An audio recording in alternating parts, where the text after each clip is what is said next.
हमारी जो देशी गाय है त्या देशी गायीचं संवर्धन झालं पाहिजे म्हणून हा दर्जा देण्यात आलेला आहे। आणि एवढंच नाही तर ज्या ठिकाणी पांजरपोळा आहे, ज्या ठिकाणी व्यवस्था आहे अशा ठिकाणी देशी गायीच्या चाऱ्याकरता मदत करण्याचा निर्णय देखील राज्य सरकारने घेतलेला आहे।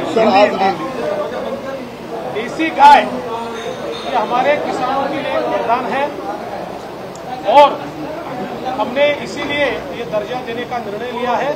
और साथ में हम लोगों ने जो हमारे यहाँ पर पांजरपोळ होते हैं वहाँ पर भी जो देसी गौ माता है उसके परिपोषण के लिए, उसके चारे के लिए मदद करने का फैसला किया है। सर, आज महत्वपूर्ण अनुसूचित मेळावा पार पडलेला आहे। संविधान बदलाचा जो नरेटिव्ह विरोधकांकडून सेट केला जात होता तो नरेटिव्ह कुठेतरी फोडण्याचा प्रयत्न केला होता, काय सांगाल सर, काय झालं?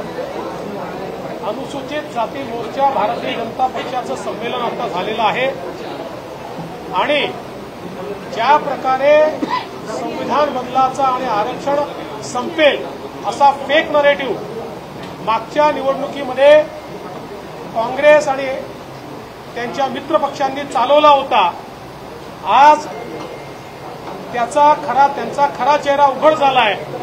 राहुल गांधींनी अमेरिकेमध्ये जाऊन आरक्षण संपवण्याचं जे स्टेटमेंट केलं त्यातनं यांचे खरे दात काय आहेत, त्यांचा खरा चेहरा काय आहे हा समोर आलेला आहे। आणि म्हणून आज अनुसूचित जाती मोर्चाने हा निर्धार केला आहे की एकीकडे राहुल गांधींचं जे सत्य आहे, काँग्रेसचं जे सत्य आहे ते आम्ही समाजासमोर आणू आणि दुसरीकडे आपल्या सरकारने, आमच्या सरकारने अनुसूचित जातीकरता केलेले जे विविध कार्यक्रम आहेत ते देखील आम्ही जनतेमध्ये घेऊन जाऊ।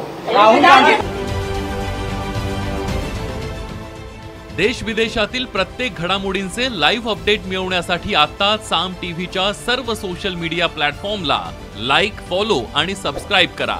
तसंच सर्व नोटिफिकेशनसाठी बेल आयकॉन प्रेस करायला विसरू नका।